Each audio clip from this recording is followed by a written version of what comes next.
VJ Manimekalai. இவங்கள சுருக்கமா சொல்லணும்னா சூட்டீஸ். அவங்க அட்ரஸ் பண்ற விதமே ரொம்ப கியூட்டா இருக்கும். ஸோ இவங்கள வந்து நான் ஸ்கூல் படிக்கிறதுல இருந்து ஃபாலோ பண்ணிட்டு இருக்கேன். சன் மியூசிக்ல வருவாங்க இவங்க. ரொம்ப ரொம்ப ஃபேமஸான ஒரு விஜே.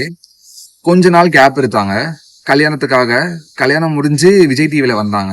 விஜய் டிவிலயும் அதே எனர்ஜியோட வந்து எல்லாரையும் என்டர்டைன் பண்ணாங்க.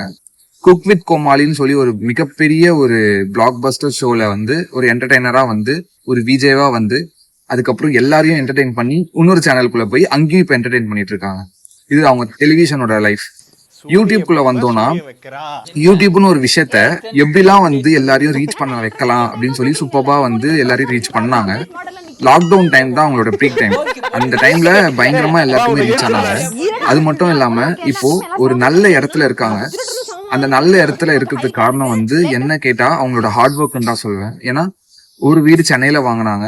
அது மட்டும் இல்லாம அவங்களுக்கு பிடிச்ச அந்த கோபிச்செட்டிப்பாளையத்திலயும் ஒரு வீடு கட்டி இப்போ சூப்பர்பா இருக்காங்க.